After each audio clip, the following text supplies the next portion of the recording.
before I would get started, tell everyone in the audience who is listening either live or listening later to the recording of this who you are, what you believe, tell us about your book, and we'll get started.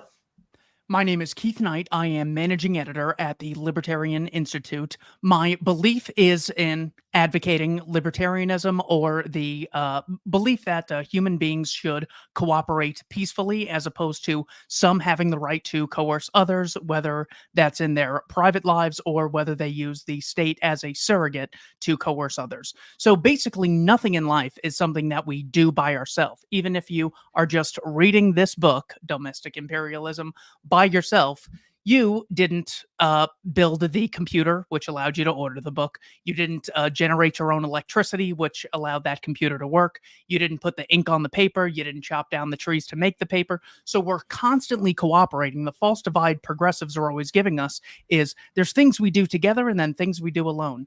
Just by talking, you're using words that other people have spent thousands of years working on. So we're constantly engaged in actions that are affecting other people, and we're constantly cooperating. So the central question of my book is, should people achieve their ends through a cooperative mechanism, which means people have the right to freely disassociate with bad actors, or do some people, the state, have the right to coerce others under the guise of helping the working masses, helping minorities, helping women, or helping whatever demographic they claim to be. So that's who I am. That's where I work, Libertarian Institute, and that is a general overview of my belief system.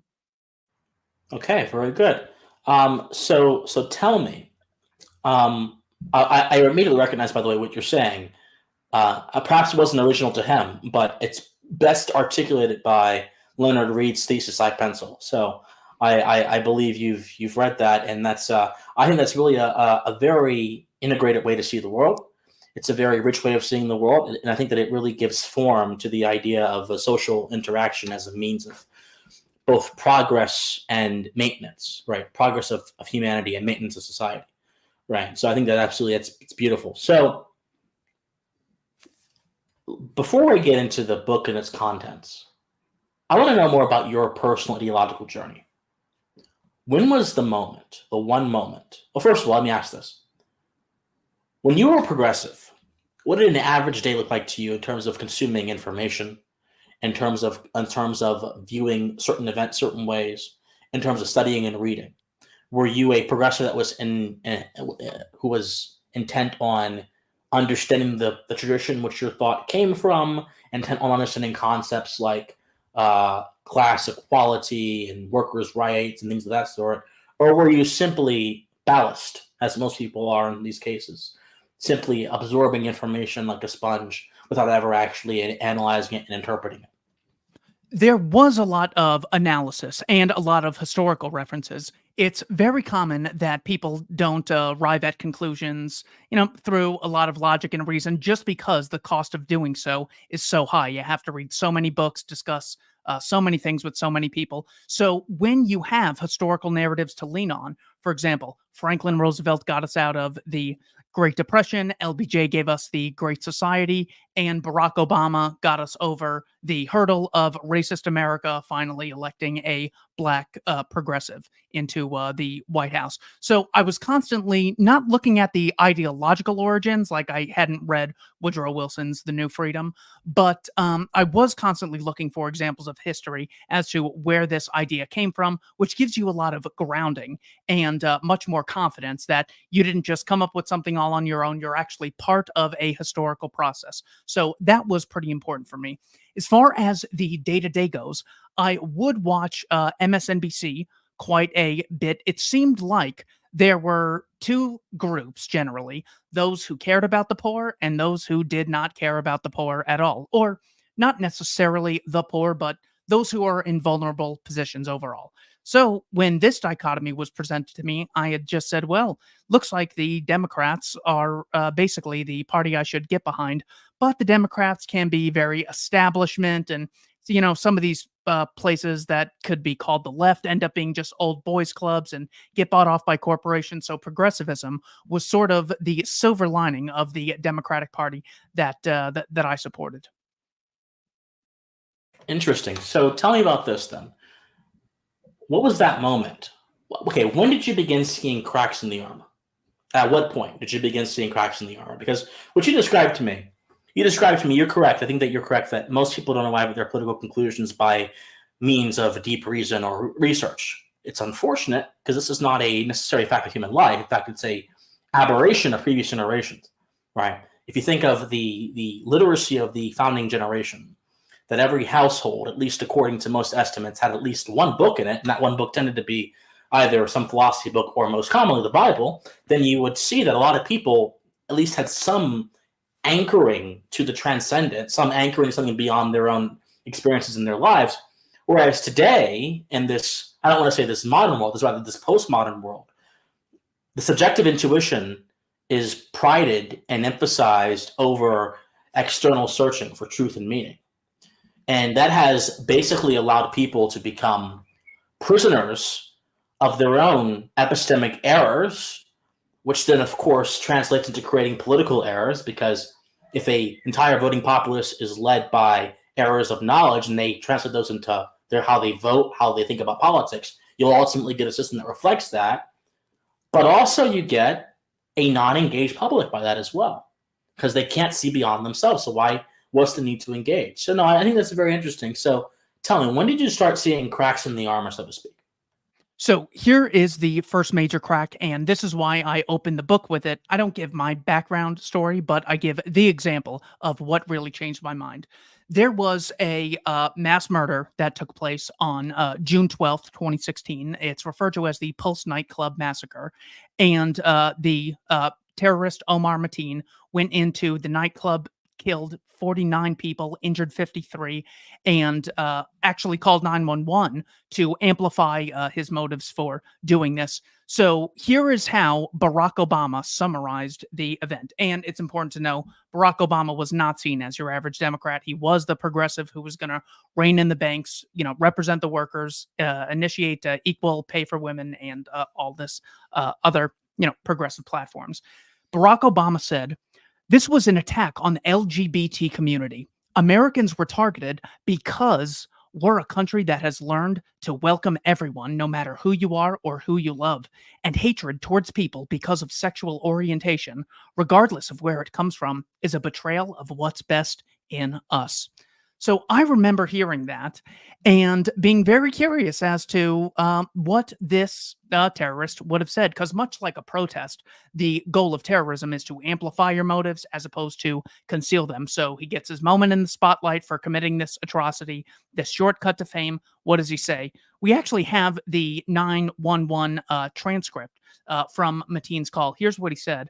"You have to tell America to stop bombing Syria and Iraq. They are killing a lot of innocent people. What am I to do here when my people are getting killed over there? You get what I'm saying? You need to stop the U.S. airstrikes. They need to stop the U.S. airstrikes. You have to tell the U.S. government to stop bombing. They are killing too many children. They are killing too many women." Okay? So when I first came across that, I said, okay, it turns out that the sitting president can just explicitly lie about the motives of an attack, and the press is not going to really call him out about this. This was so mind blowing for me that he mentions nothing about hatred of homosexuals, mentions nothing about hatred of Christians or Floridians, even though the attack took place in Florida. It was against young people. He didn't say anything about the young people. It was a result of blowback as a cause result of American foreign policy. I cite the Council on Foreign Relations this year. 2016, the U.S. government dropped 24,000 bombs on Iraq and Syria, killing a large number of civilians. According to The Intercept, research they did indicates that 9 out of every 10 people killed by these bombings were not the intended target.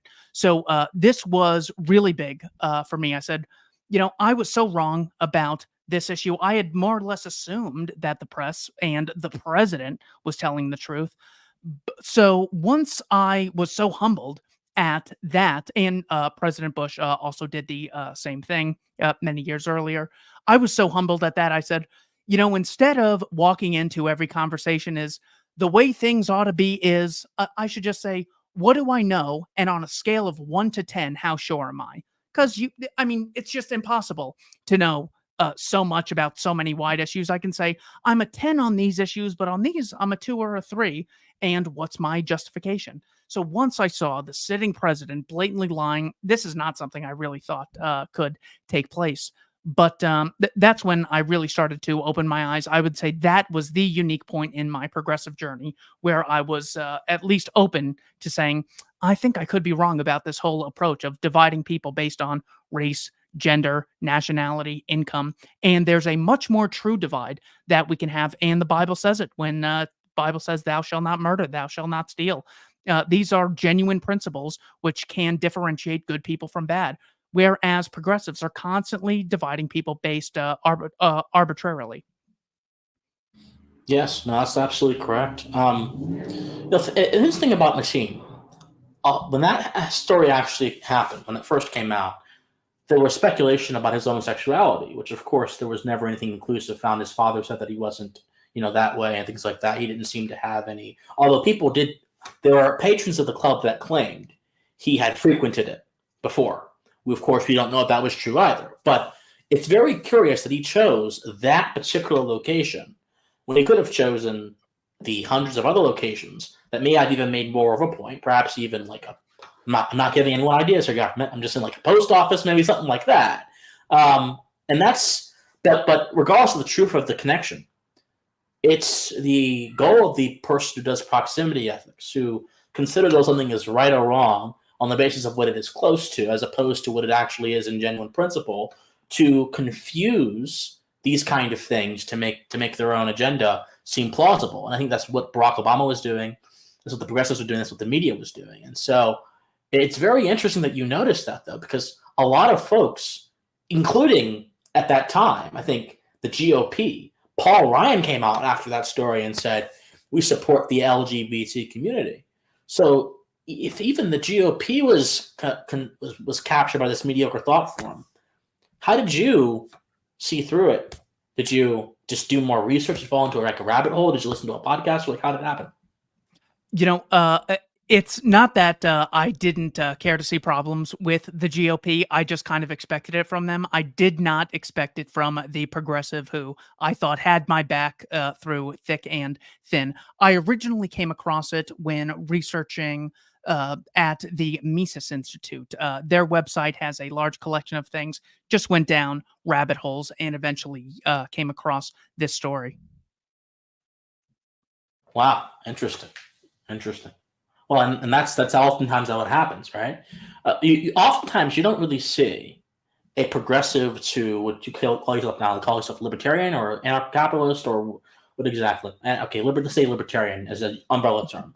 You don't really see a progressive to libertarian pipeline, but the inverse seems to be a concept in the media: the libertarian to alt-right pipeline.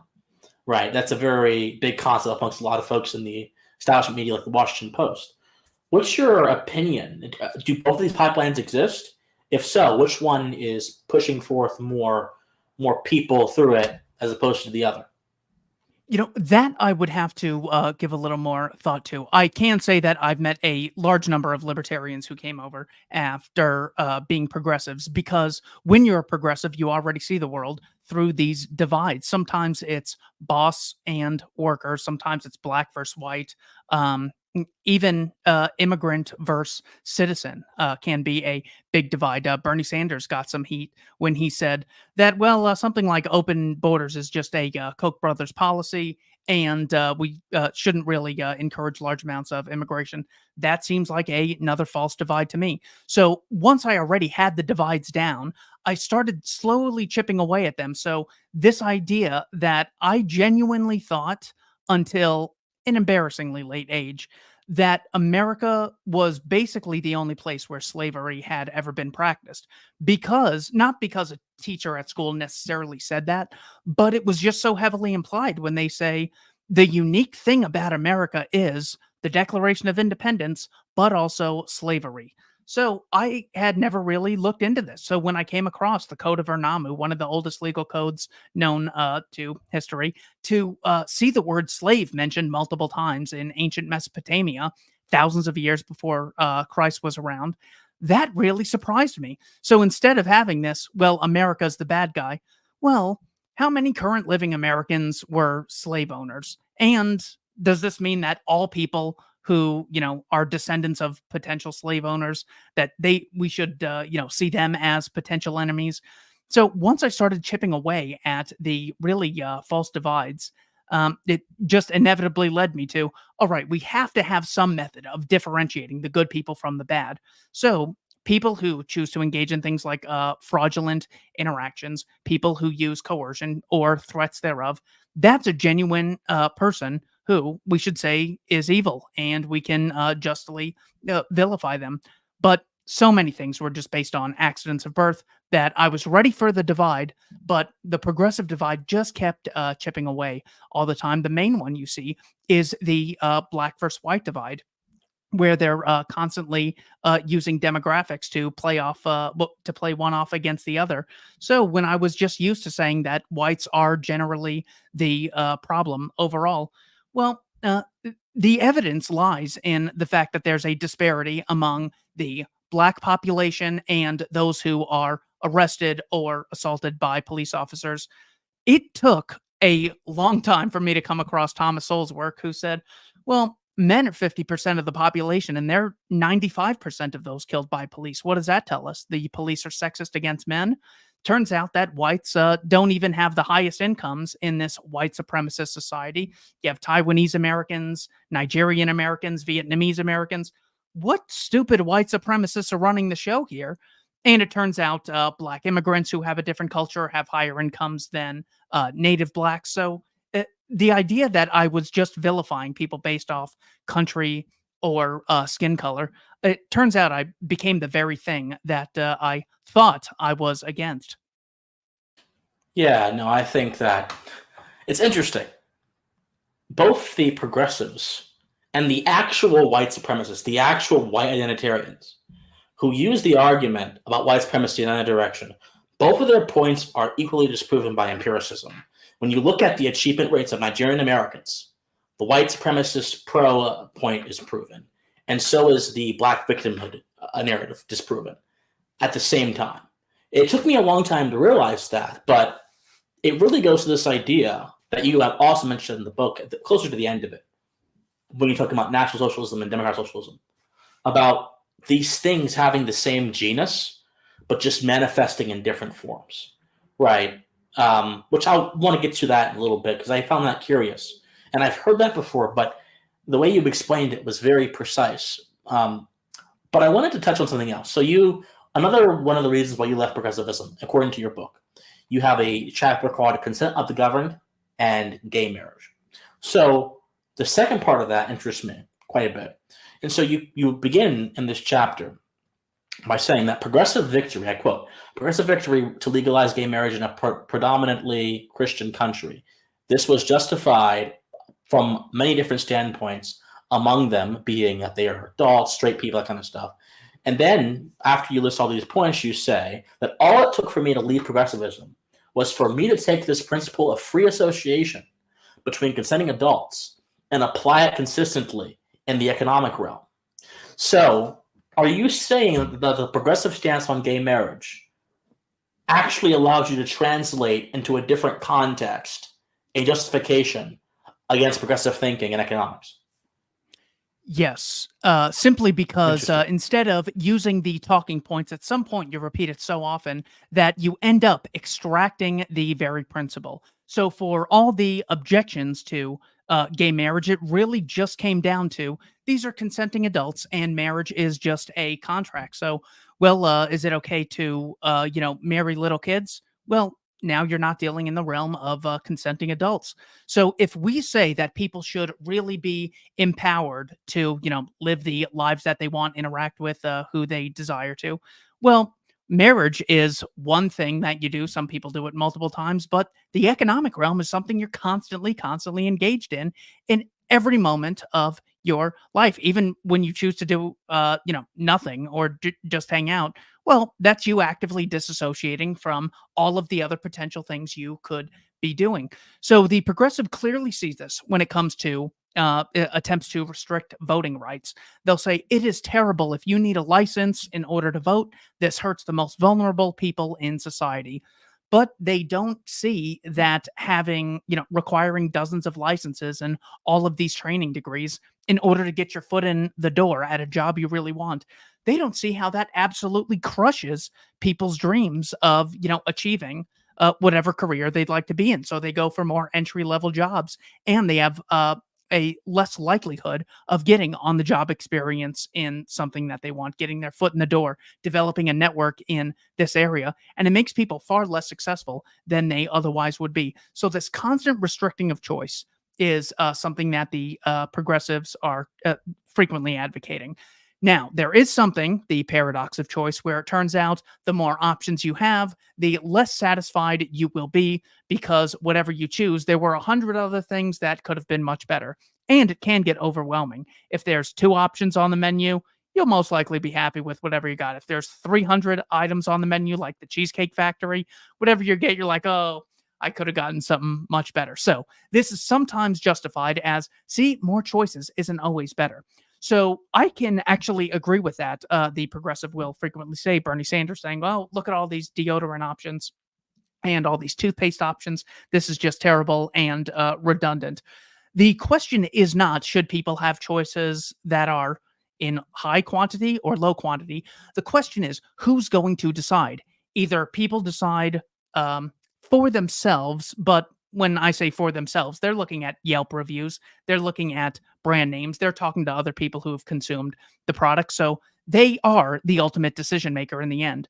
What I'm saying is not that that's a perfect system, but it's far superior to having surrogate decision makers in the form of politicians who do not give you the option to try new things, to get your foot in the door without occupational licensing, to build buildings without a very high number of permits, which make it so it's so costly to expand your operations. This creates the very oligopolies that progressives say we have to watch out for, because Walmart and Amazon are constantly able to afford all this stuff, all of these, regulation compliance costs, but the average person is not. So they go into lower fields and end up staying there longer than they otherwise would. So this constant coercive restriction by the state of progressives was really a major reason that I left progressivism. And in order to really justify the move, you kind of have to build yourself mentally a golden bridge to retreat across. So it was hard to say, yeah, I guess I've been wrong about everything for, the last, 2000 Facebook posts or something. So when I sort of had that gay marriage bridge to retreat across of, yeah, this thing we've constantly been saying and harping on of how important it is to give consenting adults the option to make big decisions in their lives. Yeah, that's what I believe in, just more realms than this one. So, yes, that is the gay marriage to voluntarism pipeline that I had. Well, let's get a little bit nerdy in terms of the matter of consent. A lot of people don't realize, and you do because you've covered it in your book, and I've watched you on other shows as well. But a lot of people don't realize just how gargantuan of a moral concept the idea of consent is, and just how radical it is in the history of the world. More folks know how radical it is in the history of the world than they know how gargantuan it is. Because reflexively, a lot of people in Western society, reflexively, when they are confronted with a moral choice, consent will be the fundamental hallmark of their moral thinking. That'll be the reference point. Sometimes harm will be too, and oftentimes I always argue that when consent and harm are joined together in harmony, they are able to make for the best moral decision making. But sometimes just consent. And recently, from the right, there's been an attack on this concept. They call it consent-based morality. From the post-liberals, they call themselves, people who are skeptical of America's classical liberal foundations, who believe that the reason why society has so much decay and chaos today is because of the excesses of this sort of individualism. They call it atomization, and they'll call it consent-based morality, where nothing is sacred and everything is just a transactional set of two wills merging together in space. How does someone like you, who uses first principles, who very clearly cares about a certain kind of morality, deal with those critiques in an effective way? Because On the one hand, it is absolutely true that to simply say consent should be the golden standard of all morality, that's not satisfying. It's not satisfying because the moral realm is not simply a matter of human choice. The moral realm is also a matter of human persuasion. It's also a matter of belief, matter of values, a matter of social influences. It's a matter of a bunch of things. It's a matter of duties, of obligations, so many different things. And other ideas and motivations and laws that may inform how one uses their choice. And so one of the reasons that I think, and this is one of the weaknesses of libertarianism, I think, is that libertarians, when it comes to social and cultural issues, all they can say is, well, I personally believe this in my own capacity, but you do what you want. Okay? Well, if we're thinking about these things on the political realm, fine, that is the just answer. But the political realm does not encompass everything else, or at least it shouldn't. In all reality, it has a lot more influence than it should, but it shouldn't. So their moral thinking in terms of how politics should be run is oftentimes conflated with moral thinking on the cultural and social level, which is concerning. So what do you think about all that I just said? So it's not that I'm advocating anyone do what they want and I'm fine. The question is who's going to have the standards? Either people are going to choose their own standards and associate with people who they have standards who they appreciate based on how they talk, how they act, if they show up on time, if they're polite, if they're hard workers, if they're lazy. We can constantly have this regulating mechanism in society that's used by disassociating with people who don't meet our standards. What the statist position is that politicians should be able to coerce standards universally for basically everyone within a certain geographical area. So it's not that there's either standards or no standards. It's who gets to decide. This is Thomas Sowell's thesis in his book, Knowledge and Decisions, that when you can both want, good standards in food, housing, medicine, people you spend your time with, churches, the aesthetic pleasantness of buildings and architecture. It's not that there shouldn't be standards or whatever someone chooses to do is totally fine. The question is who's going to have the standards. Either people are going to have their own standards or politicians are going to unilaterally decide. It's not that I have so much faith in people that they're always going to do the right thing and do the most efficient thing or do the most beautiful, harmonious thing. It's that I don't trust a subset of those people who are attracted to political power having the right to coerce millions of total strangers in such a way where if they're wrong, they face very little to no backlash if they are wrong. So I disagree that it's about not having standards and saying, so long as it doesn't affect me, I'm okay with it. I think that's absolutely terrible. Every time you choose to go to a restaurant or not spend time with someone who was formerly a friend of yours, that is you engaging in having standards and setting rules for the society you live in. As far as the importance of consent, all I'm really saying here is that all else equal, consent is far preferable in the absence of extreme examples to coercion. It's simply what differentiates rape from lovemaking, civilized from uncivilized behavior, theft from trade, kidnapping from spending time with other people, enslavement from work. So that's why I think consent is so important. So if we take that concept of it's not what should happen, but who should decide. If we look at duties and obligations, take military conscription, for example, it's not that I don't think people should fight for what they believe in and defend their homeland against aggressors. I absolutely believe that. The question is, should politicians be able to coerce people against their will in fighting for such a thing? And who should fight in what amount, to what extent, for for what end? If, someone was going to take all of Florida, well, you'd have to weigh the costs and benefits of the Biden regime ruling Florida, or I guess it's, realistic in the minds of some people that Vladimir Putin could take over Florida or some parts of America or, use some methods of influence. So not everything terrible is worth, totally dying for. So we could either have a method of conscripting people against their will, or you could let people decide for themselves what is worth fighting for to what extent. And since they actually have to bear the cost, they're the person in the body experiencing this world. They should be the ultimate decision maker. So I respectfully disagree that it's about not having standards and saying, well, whatever someone chooses to do, that's okay. People constantly have very high standards in the free market. That's why businesses go out of business, because people choose something else. That's why some big budget movies are total flops, because people don't want to associate with those sorts of things. That's why Hollywood has been like, I didn't even know the Oscars took place the other day, and I wasn't avoiding it. And the Oscars when I was a kid was like this huge thing. This is people voluntarily shifting their standards away from terrible degeneracy. John Cena had some stunt on stage, and I'm actually glad that I missed the whole thing. So, so people can constantly have standards. Standards are vitally important. That's why they shouldn't be in the hands of politicians. Yeah, no. So by the way, I wasn't saying that you can't have standards under kind of morality. I was playing devil's advocate, and I'll keep doing that because I think this is very important. Not enough libertarians think about morality. They just don't. They think about it in terms of being coerced or not being coerced. That's it. That's a limit.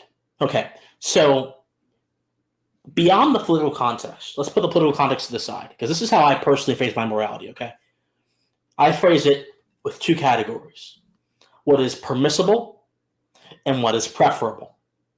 So there's an objective set of first principles in the first category that if I don't follow them, not only will society fall apart, but individuals will be in enmity with each other. Death will happen, disorder will happen, chaos will happen, and ultimately society as a whole will be undermined. And ethics is simply the science of according right and wrong action as it relates to other people, i.e. ethics is a social practice. Therefore, if society is gone, ethics can't really matter anymore. So it's important to preserve society. So among these permissible principles is justice, which is simply refraining from violating someone's rights, honoring your oaths and your contracts as they're written out, things of that sort. Veracity, being truthful, right? Those are the primary two of the sort of more than like these create the permissible realm. But when it comes into the realm of preferability, you have charity, you've got goodwill. I don't think a societies can exist without people being nice to each other. It's better if they are, but they can still exist. If you respect people's rights, you can still have a society where people are mean. So goodwill, charity, these kind of things. We're not, by moral necessity, compelled to do them, but society is enhanced if we do. I'm more worried about the second realm. Because let's go beyond the political realm, right? I think that's too much of the focus. Because the arguments of the people that do want to use the political realm to impose their moral order upon all of us, the post-liberals, the national conservatives, these people, is that when you divorce government from a sort of community ethos, you get a society that's in chaos. And they will oftentimes use the society as a reference point to make their points. They'll look at transgenderism, for example, or the annihilation of womanhood as evidence of a laissez-faire society run amok. Because how do you actually prevent these things? Is it just people raising their voices and trying to stop them? Or is it something that's going to be more assertive and more muscular? Whether it be, this is another example, this actually kind of turned into a meme, whether it be before Elon took over Twitter, big tech censoring people, the New York Post getting their story censored about Hunter Biden's laptop. There are a lot of people making a joke out of it's a private company phrase, because they're saying if there are companies that control the most amount of resources, so much so that competition is not effective in the public discourse, what use is it for it being a private company? And then there were others that were saying that is it really a private company if the government funds them and gives them special backdoor access? I think that if we're going to comprehensively answer our foes, because by the way, I agree with you entirely. If we're going to answer our foes, we have to be comprehensive in how we view morality in society. It can't just be coercion bad, consent good. Correct. I believe it's necessary but not sufficient to value consent, or at least have it as the center focus of your ethical worldview. So, the claim that transgenderism and degeneracy are the result of a laissez faire society. Um, we could say maybe the transgender issue, we could maybe measure it from 1980 to 2023, where it's gone from barely anyone talking about it to it being in a headline multiple times a day on major news outlets. So according to that theory, since it's the result of too much laissez-faire, we would have seen a drastic decrease in that 40-year span of government regulation and no hands on the economy. We would have seen major abolitions of large sectors of the government. The Department of Education had to have been abolished, since it's a laissez-faire society, and government spending, of course, would have drastically decreased in that time, according to that theory. The problem is the exact opposite has happened, and in response to that, they've said, "Well, there's too much freedom." Of course, this is constantly the result of mostly college academics who get state funding constantly through programs with Sally Mae, where the government's constantly getting people loans. They're doing such a bad job in K through 12 education that kids almost have to go to college in some cases in order to get a job in the future. And once they funnel people into these colleges, they teach them all of these ridiculous ideas of egalitarianism, these ideas of constant white supremacies everywhere, and things like transgenderism. So, if the state really was the solution to something like this, we would see the state either growing and this degeneracy constantly shrinking, or we'd see the state shrinking and the transgenderism advocacy growing in correlation. The problem is, well, we get the exact opposite. More government involvement has led to less accountability in these areas. Where, I mean, I can't imagine actually voluntarily funding anyone who doesn't think there's a valuable difference for a society to have between men and women. I don't know. Men have what, 17 times the amount of testosterone women do. So, of course, we're going to have massive inequality in the results of these two demographics. The idea that people could be, transracial or transgender, I think is absolute lunacy. And the state has not done much to prevent it. In fact, people like Joe Biden are constantly pushing it forward. Whereas, according to this theory, you'd think that the government would be saying, "Hey, private sector, stop being so degenerate. Here's, the accurate way to live. We get trillions of dollars a year in taxes. We're going to spend it towards, fighting degeneracy and all this stuff." They're constantly amplifying it. Even Donald Trump had 4 years, two of which he had a Republican Congress, and did not do much. Of course, he should have abolished the Department of Education and taken all state funding of colleges down to zero. Anyone who's promoting such ridiculous nonsense. So that is my response to the claim that laissez-faire leads to lowering of standards, leads to total degeneracy. As far as whether or not private companies have the right to do what to do what they'd like, well, there's two ways to go about this. One way is to have a very consolidated structure where the state gets the final call, and then they get to delegate licenses of who gets to say what things and what news is accurate and what news is inaccurate. Or you can say that there is no solution, only trade offs. And in this worldview, you say that anyone who amasses large amounts of power is going to be corrupted with it, especially if there is coercive power. So, yes, we did see Twitter blocking the story from the state who was actually. So the state actually is the one, blaming the Vladimir Putin. You had 50 intelligence officials come out and say this Hunter Biden laptop, according to Politico, is Russian disinformation. They ran with the story for the second time after faking it in 2016. Russiagate 2.0 was again, and then there was Russiagate 3.0, where Joe Biden on the debate stage said Vladimir Putin has put bounties on the heads of American soldiers in Afghanistan. So the government was behind all of these lies. And how did they get out? Well, not necessarily because there was a government committee who then brought us the truth, but it was other competing private organizations like the Libertarian Institute, antiwar.com, Glenn Greenwald, Jimmy Dore. Those were the people who actually got the truth out about Russiagate. So, yes, there are tons of amounts of fallibility in the voluntary sector. And the solution to that is more competition and less monopolies.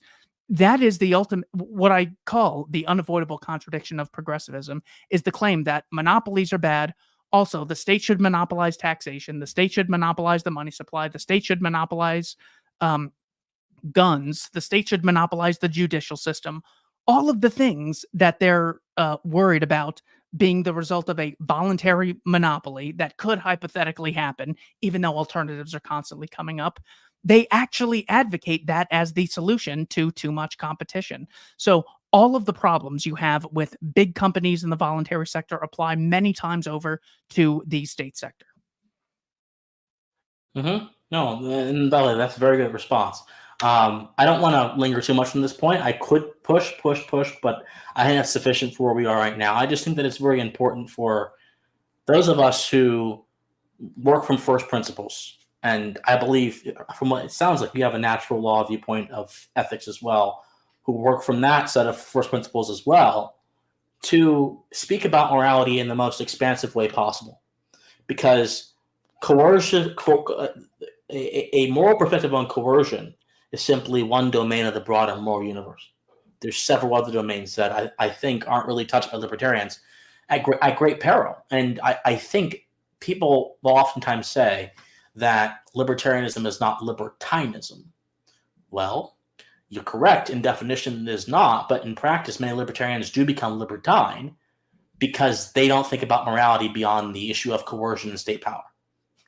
So, well, we could also that's a look at problem. all the we could also look at all the degeneracy among the elite class. There was the Franklin cover up with the Republicans in the 1980s, where there Sure. was a Yes. pedophile ring. There was the Jeffrey Sure. Epstein pedophile ring that the big Sure. statist Democrats were recently operating and then covering up. So it's not like degeneracy is just some libertarian thing. No, Oh no, it's when you not. It's give not. these, yeah. It's not. It's not. It's a human thing, by the way, and I don't like it when people try to tie degeneracy to a political philosophy. It's a human thing, right? And by the way, I'm not saying this anonymous. I was in Students for Liberty for all 4 years of my college. I was steeped in Nozick and Rothbard and all that stuff. So I'm not saying this out of animus. I'm just saying this because in my own journey towards constitutional conservatism, that's where I am now, and being a much more conservative person in that respect, I found some things culturally libertarianism that didn't comport with me.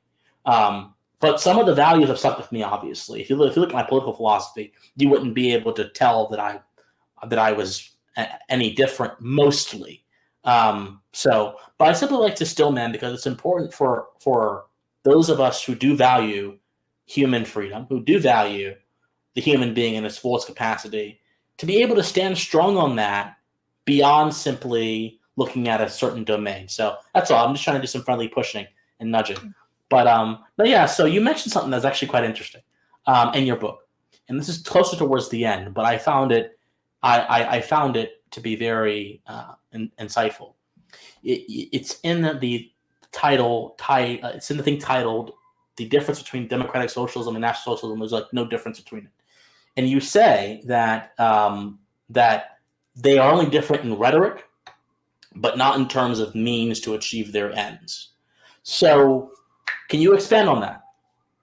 So what I am doing here is I'm trying to extract a definition as to what these terms actually mean. I'm referring to communism as the abolition of private property, as Karl Marx and Frederick Engels did. I'm referring to socialism as the institutionalized aggression against private property, and capitalism as a social system of private property exchanges between consenting adults, mainly, including the right to contract and whatnot. That is what I believe differentiates capitalists from socialists from communists. So, when looking at democratic socialists and their blatant opposition to National Socialism, they're in a very glassy house, throwing a lot of these stones at the terrible Nazis everywhere.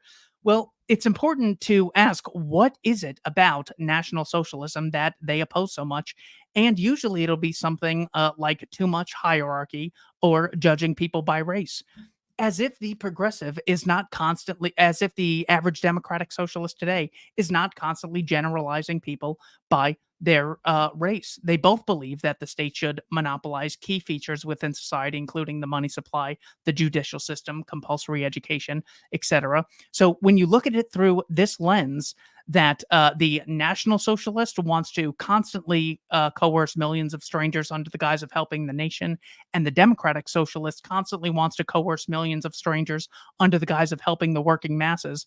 I think they are both absolutely fallacious. I do think that the average National Socialist says, "I want what's best for my country. This is the collective I'm a part of, and I want the state to represent those values." I think they're both totally sincere, but they both advocate one group having a monopoly on violence to a very large extent. I'm not talking about the average person who just believes, the state is some Hobbesian necessary evil, or anything like that.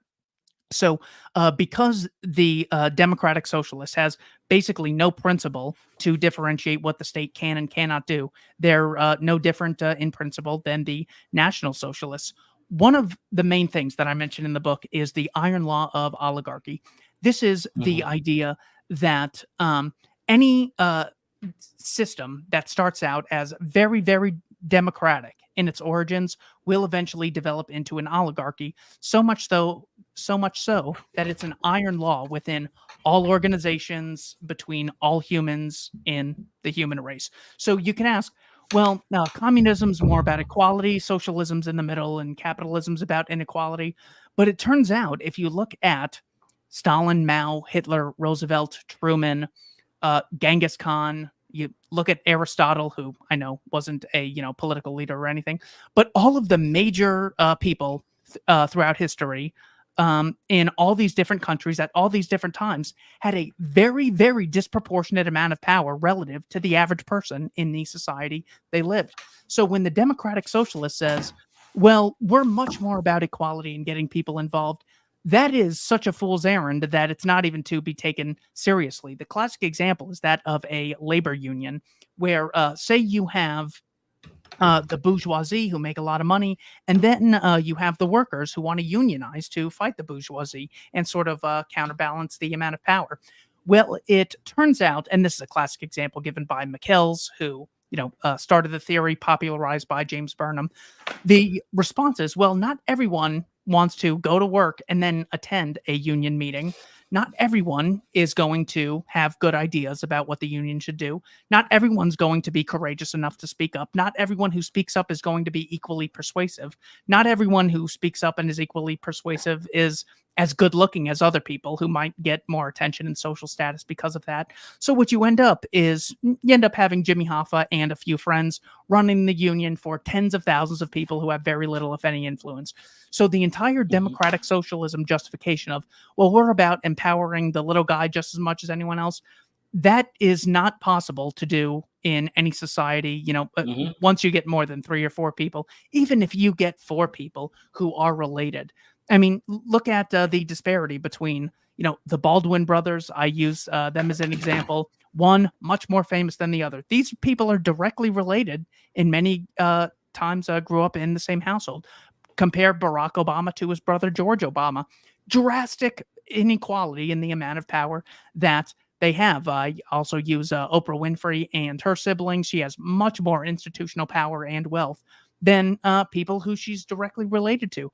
So the entire claim that, well, the Democratic Socialists are different because they're about empowering, the little people.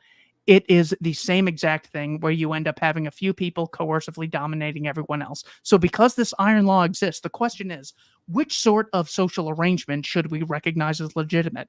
One that gives us an elite class as the result of voluntary exchanges and voluntary contracts, where we can disassociate with the elites if they get degenerate or corrupt or anything else, or one in which they have a monopoly on violence and there is no recognized right to disassociate from a bad elite. So elite is a constant. It is a constant throughout all societies, and we have every reason to believe it'll always be here. I just think libertarianism's a better approach than democratic socialism to the inevitability of elites that will exist. The original term, I think, was natural aristocracy, but that this is what that gets into. And that's why I don't think there's a real difference between democratic socialism and National Socialism.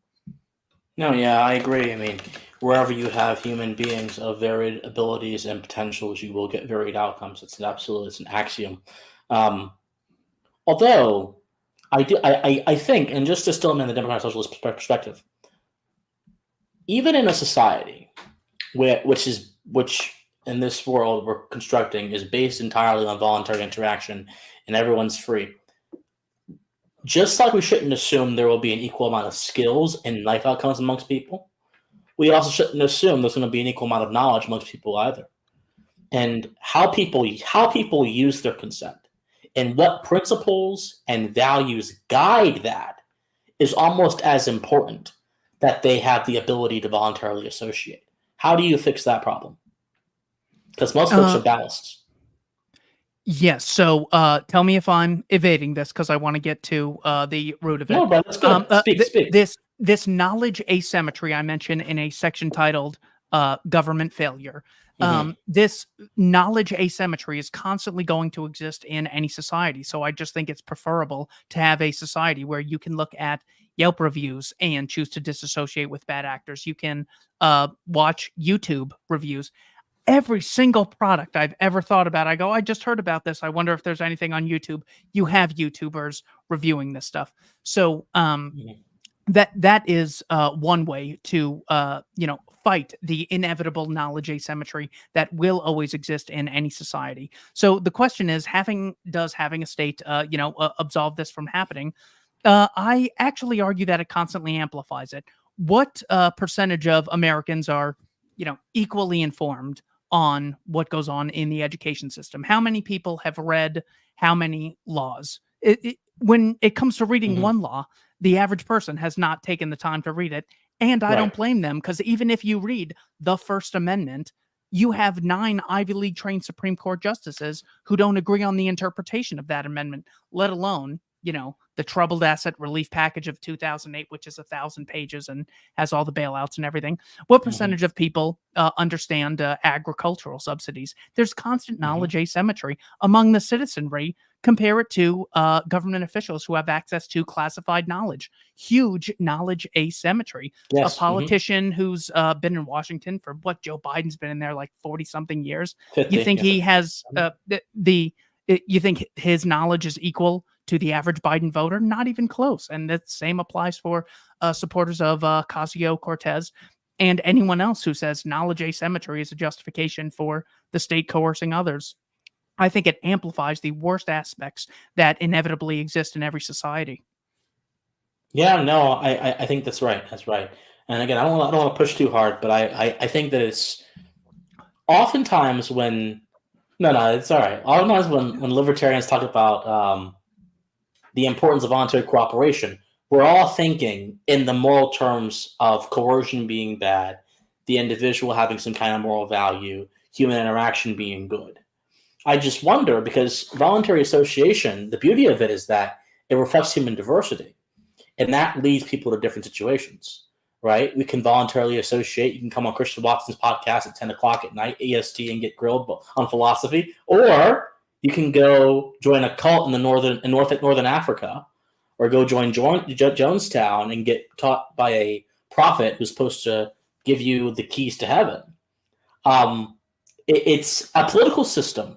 Ideally, should be agnostic on which choice that you choose. We agree on that. But to sustain a culture of freedom beyond the political system, people in that culture, I'm not so sure, should be agnostic on that. Obviously, I can't force you not to join Jonestown. If you want to go join a cult and you're convinced at that point, okay, you have a totalizing worldview that has dominated your mind, it would be dangerous for me to try to stop you to do anything. And it will also be immoral, of course. But there should be extreme social stigma from doing that kind of stuff. And that stigma should be coordinated on a mass level. But I find that a lot of people who are into disassociation and going into their own silos, in some cases, when they find people they don't like, they don't like doing that kind of thing. Well, if they want to believe that, let them go. Okay, we can let them go, but we should make it uncomfortable in some way, shape, and form for dangerous associations to take place in the society. Yeah, definitely. I try and hint at this in the book. Maybe it's a larger rant for a different treatise. But if you Mhm, look at what the Jehovah's Witness does, I think we can learn a lot from the Mormons and the Jehovah's Witness, who mhm, passionately make the case for what they believe in. They use, mhm, bashing people, that not mhm, physically, but they use high amounts of disincentives in order to encourage certain behaviors and disassociate or mhm, discourage bad behaviors, provide disincentives. I think we can do the same exact thing. I don't agree with the Jehovah's Witness on their general worldview, but simply mhm. that tactic of here are our standards, and even if I think you're going to burn in hell for all of eternity, I'm still going to give you the final say, but I'm not going to stop bringing this up. I'm going to keep inviting you to church. I'm going to make my Yep. church gorgeous and give you every incentive to come and visit. I'm going to be the nicest person you know, along with all my other friends. So you're going to say, well, those Jehovah's Witnesses, that I just enjoy being around them. So you're going to want to spend time with us. So these methods of using heavy amounts of persuasion to encourage civilized behavior and disincentivize bad behavior, I think is totally consistent with libertarianism. And you're absolutely right. It's something that we have overlooked for far too long. It's difficult to, get a fish to appreciate the water that it's always lived in. And when you've always lived in Okay. a sane culture, it doesn't occur to you of, yeah, people can do whatever they want. Wait, you're smoking how much pot? Wait, you're Yeah, doing yeah. what to your genitals at the doctor? Getting them removed? Okay, that I did not consider. Maybe I should roll back this "do whatever you want" kind of thing. So yeah, it's definitely the learning curve that we as a movement, I think, need to embrace. And I think the best way to create a culture like that is, I think it's referred to as blind copying, where Mm, the population at large will see in certain individuals within a society who they are in awe of. And much like if I had been born in England, I would have developed a British accent. They start incorporating aspects of, this person's, good traits into their everyday lives. So it's not that all Asians really sat down and thought about the costs and benefits of, working hard and, showing up on time and, postponing consumption and all this stuff. They basically just started doing it because there are other people who are leaders within their community who did it, and they just copied them. So I think yeah. it's on us to have people like Ron Paul and Dave Smith and Tom Woods and Scott Horton. These are the libertarian thinkers. Even someone like Robert Nozick, I think, is very respectable to a large degree. I think if we put those people up as our heroes and they simply lead by example, I think that's the best way to build a culture which we can be proud of. Because I gotta say, it's definitely something I envy, seeing Tucker Carlson walk around Moscow.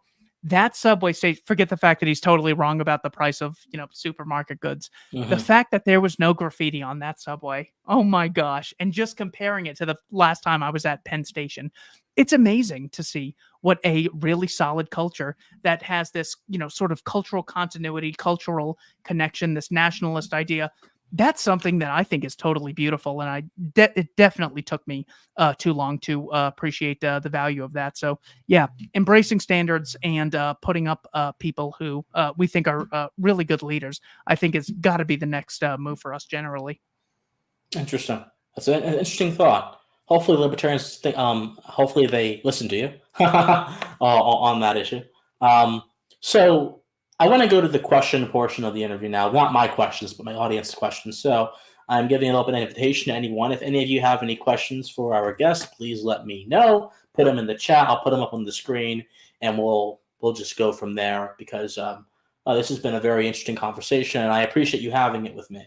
Um, you know, one thing that I do want to touch on, though, and this is more of a general issue in politics, not necessarily relating to libertarianism, but it's the issue of status and the society of status. So, if we think about how old world Europe was organized, human value was conflated with your position in the social hierarchy and what titles and honorifics that you had. The New World kind of disputed that because the New World put emphasis on how much are your hands going to touch the dirt and mold it to make something? How much self-reliance and personal responsibility you're going to have? How much perseverance in the face of these vast open wilds, Lewis and Clark style, are you going to have? And that informed the sort of moral, individualistic, natural law-based thinking of that entire founding generation culture. But the society of status still persists in our modern day culture in many different forms. In terms of, and I was talking about this before we got on, in terms of celebrities, in terms of influencers in politics, and all kind of things where the value of one's voice and contribution to society is chalked up to how many followers they have. It's chalked up to how much praise they have. What did Emerson say? A man's name is found in the mass approbation of his friends. That kind of status idea. I find that to be dangerous because it takes the emphasis off of the issues. And it makes people who are supposed to be vessels instead the entire issue themselves, and causes this conflation between personality and ideas, which causes the ideas to be lost, the personalities to be elevated, and now we're living in a world of elevated personalities with no substance and just superficiality. That's what celebrity culture is. I'm sorry, I'm on a little bit of a roll, but still. So, how in general does anyone, any keen political observer, deal with this? Because you mentioned, for example, Dave Smith, Scott Horton, all these people. Fine people. But when people think of libertarianism in the contemporary context, they may think of those people. And if they have a problem with those people, they will automatically assume libertarianism has the same problem they have with those people. That's dangerous. I don't like that very much, which is why I tune all of that out. I don't watch anybody. I watch, like I was mentioning, I watch like Glenn Beck, and that's about it. I don't watch anybody because I don't want my mind to be played with by status and personality when I'm really doing something that is putting me in the presence of ideas. Yeah, status can definitely have an impact on on how we see things. I remember sitting next to a guy who was just drunk in a tank top, and we were just having a conversation. Next thing I know, he's got 600,000 Twitter followers on his anonymous account, and it was in that moment where I realized, oh, I'm so much more of a sucker than I thought I was. I thought it really wouldn't matter, but it's difficult to not be persuaded or attracted to people who have such status. So, as far as what my analysis could be on something like that, we simply just have to compete. And when there is a playing field of the high statist is currently Joe Biden, and the only person dumber than Joe Biden in America is his vice president. I mean, when these are the people who we're going up against, I think libertarians have a much better time now than in, say, the days of Reagan or John F. Kennedy, as far as competing for people's attention or allegiances than they ever did previously. It has been amazing to see the Thomas Sowell following that exists on random YouTube channels, because you have a guy speaking clearly, always dressed nice, and meeting a lot of emotional arguments with a very large amount of empirical research. Same with people like Wilfred Riley or Walter E. Williams. You also have professors like Brian Kaplan doing the same thing. So it's definitely a ground that we need to compete on. And the best way to do it is to have alternatives like TikTok, YouTube, Twitter, so we can at least hopefully get our foot in the door. I don't know where else you would want me to go with something like that, but I think you're definitely right. I remember Glenn Beck was one of the first people who analyzed the Affordable Care Act through the lens of whether or not people should be forced to purchase health insurance against their will. And that Mhm. really stood out to me. Yeah. So, so taking that principle, that was another one that I was able to extract. And if I had heard it from a random person rather than a guy in a really nice studio who was dressed nice, who had a big following, I don't know if I would have taken it as seriously. So Man, it's that's a definitely commentary, isn't it? it's definitely something that we have to consider, and just leading by example. And Glenn Beck actually reading the books. Saul Alinsky was one of his big ones, where he would actually go to these primary sources of, he makes the case that this person is influenced by this ideology. and writing things on the chalkboard that really got me at least, interested in education. Whereas I always thought education was, Pluto's not a planet and Columbus sailed the ocean blue in 1492. So relying on the status of other people, I think is very valuable. Yeah, I think it's certainly so. I think that if you pick from high quality sources, you'll get high quality results, 100%. I just find it oppressive. I find the society of status oppressive simply because it shuts the conversation out from newer voices, and because it relegates legitimacy to personalities instead of ideas. I think if there's a workaround for that, I'm not sure. Most people don't think about this particular idea, so I don't blame you for that. It's a very I think about very odd things sometimes when it comes to these issues, but I see it as impacting the quality of not only political representation you get in government status, but also the quality of commentators we have as well. I'm not going to call anyone's name out, but there are, if you look at both the left and the right, there is a deluge of people who don't really have thoughts that go beyond the status quo of their respective factions, whether they be libertarians, conservatives, progressives. If you know what one group thinks, most people who are personalities for that group will just recite what that group thinks. There are the few within those factions that rise above that and go the extra mile, and that should be praised. But a lot of these people, their emphasis is on just being a good factionalist in a sense. And so that's a phenomenon that's not new. Our founders were dealing with this. They themselves were factionalists in a sense. It's interesting. They, of anyone else in American history, they were the ones who were the most aware of the susceptibility of the Republican system of government to lend towards factional party politics. And they were the ones, many of them, warned against that. And yet they were ensnared in that same system they warned against. So that should just go to show you the fallibility of the human being. Sorry, go on. So when it comes to whether or not a status society can be oppressive, I definitely think so, and especially in the political realm. So if you watch a lot of engineering videos on YouTube, the average person who is, going to be making these engineer videos tends to really know what they're talking about.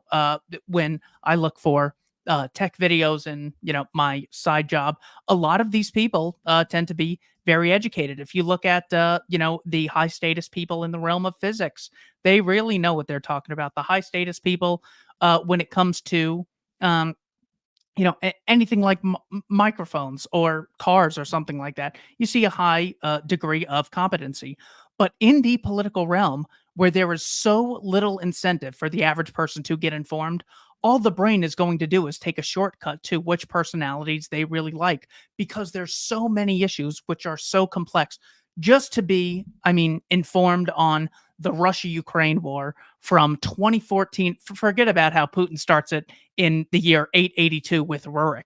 Just to be informed on the events from the Maidan Revolution in 2014 to what's happening today.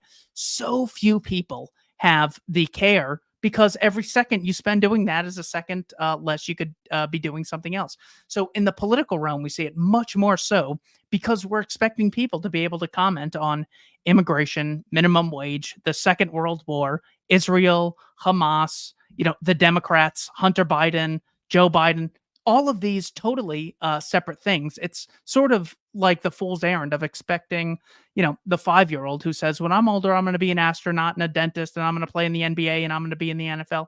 It's like, that's just too much. So when these political commentators are commenting on a government that's just doing way too much, well, it's going to be impossible for them to accurately analyze almost every aspect of it. Maybe Ben Shapiro's the closest you can do as far as, giving a real idea of someone who is able to show themselves as, being able to be very informed on all these different issues. Okay, you have a handful of people in a population of 330 million. That's exactly what you would expect when you have a huge government that's in all these realms of society. You can't get anyone to actually really understand these issues in depth. So the brain shortcut to who should I listen to is going to use personality as the sorting mechanism of who they're going to listen to. So the bigger the state, the more you're going to have people who are just attracted to personalities as opposed to actual issues. Yeah. Yeah. Yeah. It's both a product of the mind, as you mentioned, like a sorting mechanism, but it's also an unfortunate reality of our current era, and I hope that it changes. Anyway, different story, different day. Last question. Last question. Um, what is the main takeaway from domestic imperialism? And by the way, guys, before he answers, if you guys have any questions at all, this is the last call. I will put your question up on the screen and I will ask. We'll take about 2 or 3 questions, maybe, because I respect my guest's time and I want him to be able to, of course, be able to go if he needs to. But should be the main takeaway from your book, Domestic Imperialism, and how can people find it? Where are the links to find it or buy it or whatever? You can get it at libertarianinstitute.org. We give the PDF away totally free. We are a charity, a 501c3, so you can get a free PDF there. Or you could buy it on Barnes & Noble or Amazon if you'd like a hardcover or paperback or Kindle as well. The main takeaway is that so many of the injustices throughout history are pretty clear when looking in the rearview mirror and when you're not really bought into one side or the other. So, in order to determine who is right and wrong in the present, we have to have some objective method of weighing good behavior versus bad behavior. And this means not having double standards for people based on race, gender, ethnicity, or even intelligence when it comes to what rights they should have as a human being. So this generally means this takeaway is the biggest way that this issue was amplified of having double standards is the double standard that people have when it comes to the state. People will clearly say that murder is wrong, yet justify mass murder campaigns that governments regularly involve themselves in. They say that, well, there's nothing really wrong with taxation. You're paying for a service. Don't be so cheap. But if any other organization within society were to begin to issue taxes on your income, well, then you would see it as the theft that it actually is. Military conscription being a $20 word for forced labor and slavery. That is the big takeaway that whenever you have double standards, that little hole in your philosophy is going to attract like a bat signal, the worst psychopaths in the society, and the population at large is not going to have a very big incentive to combat those very few people. So domestic imperialism is just saying that for the same reason the people of Mexico would not have the right to coercively dominate the people of America, the people of Washington, D.C. do not have the right to coercively control 330 million strangers. All right, and that is a very fine and very, dare I say, pro-American message. And so I am happy that you wrote the book. I'm happy that you're willing to come on and take some poignant questions, of course, done in good faith, but ones that help flesh out, I think, the broader moral and political project of what you're trying to achieve, which is going to be beneficial for generations to come, I believe. So, Keith, thank you so much for coming. I linked your book in the chat. It's right there. You can find it right there. And so I hope that people go ahead and buy it, download it, share it, and things, and have more conversations like the one we had today. I think that it's going to be very, very important going forward that we center our mind on discussing fundamentals and then work our way from there. Do you have anything left for the audience or me that you'd like to say before we go? I want to thank you for your time in getting through the contents of the book and the thought you put into the questions. Christian Watson, it's been a pleasure.